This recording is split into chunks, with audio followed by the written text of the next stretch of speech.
السلام عليكم ورحمة الله تعالى وبركاته. halkaad ka daawanaysto waa Abno Official.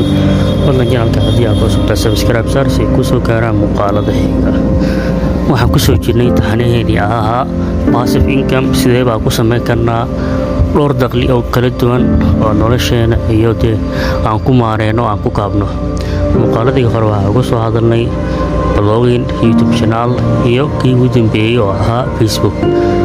haddii aad u baahan tahay linkiyada hoose ku dhufo si aad u soo daawatid.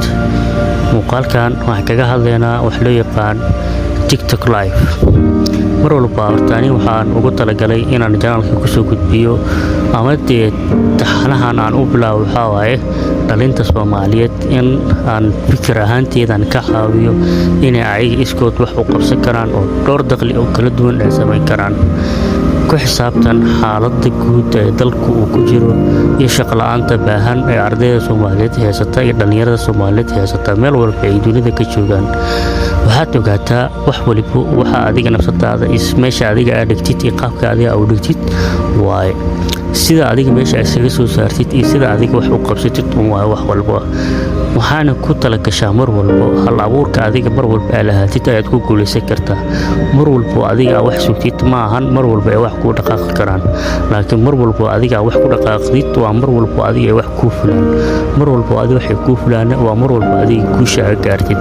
waxa u baahan tahay waa inaad maskaxdaada aad sheeshid oo aad fikirtid oo aad dhalaalisid oo aad maskaxdaada wax un ay ka soo burqadaan fikrado aad ku shaqaysan kartid adiga iskaaga meel aad isaga soo saari kartid.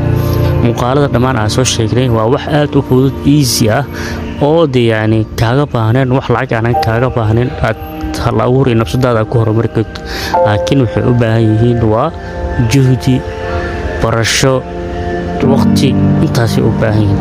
laakiin intaas laga heli karaa cumrigaada maanta dhalinyaro tahay 20 jir tahay waxa lagaga baahan yahay waxa waa inaad wax un aad joogtaysid oo aad ku dadaashid inaad heerkaas gaari kartid. soo markaan waxa u taagan waxa waa inaan ku iibtiimiyo habab kala duwan aad dakhli kala duwan aad ku sameyn karto waliba si fudud. waxaan diyaar u ahay wixii intaas ka dheeri inaan ka caawiyo kala soo xiriir linkiga hoose ku soo birtaan Telegram groupka. waxaan diyaar u ahay inaan ku caawiyo. hadda muuqaalkan waxa ugu hadlaynaa wax loo yaqaan live TikTok ama TikTok live.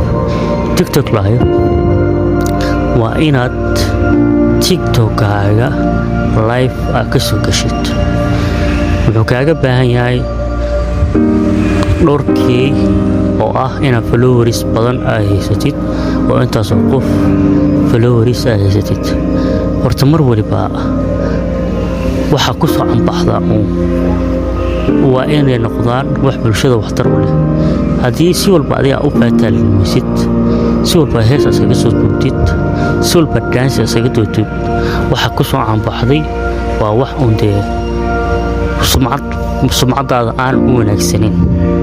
waa garato maahan ama inaad bulshada caay ku soo gashid ama bulshada inaad maxaa la dhahaye sifa xun adiga ku soo gashid. mar walba waxa ka wanaagsan inaad sifa wanaagsan ku soo gashid, in dhiirigeliye aad noqotid, in arrimo wanaagsan aad ka hadashid, in mentor macallin aad u noqotid, follow up wanaagsan aad mar walba kaga tagtid bulshada.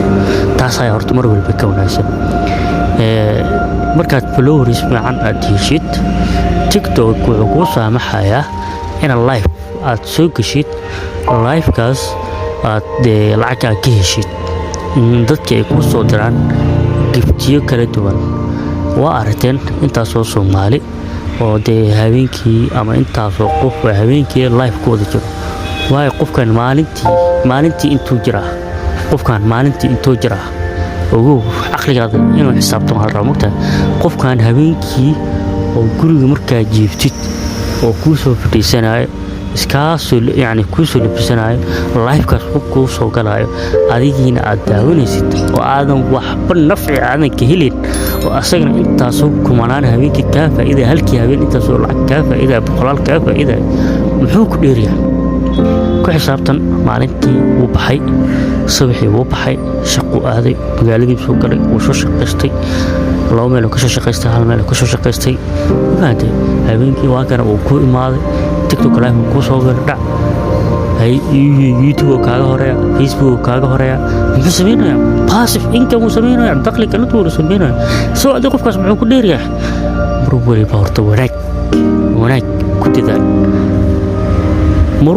marnaba kugu talina in sifa xun aad social media aad ku soo gashid qofkan soo marka TikTok wuxuu ku saamaxayaa in 60% uu asaga qaato 40% waa sir yani adduunyada dhan ay ka wada qeeliyaan laakiin haddana faa'iido ah mar waliba ay qof gift ku soo diro TikTok waxa uu wataa giftigaas qofkaas ku soo diray 60% asaga iska leh 40% adiga leh soo 40% ka soo qaad intaasoo lacag heshay 20,000 markaa heshid $20,000 heshay $20,000 markaa heshid TikTok wuxuu qaadanaa ku dhawaad 2,000 ama 10,000 ama 13,000 lacag ku dhaw qaadanaa soo hartay adaa iska leh ku xisaabtan marka 8,000 adi oo ku soo gashay kugu soo gashay xirfadaada kugu soo gashay aqligaada kugu soo gashay garaadkaada kugu soo gashay bulshadaas adiga saawax aqoontaada kartidaada aad yani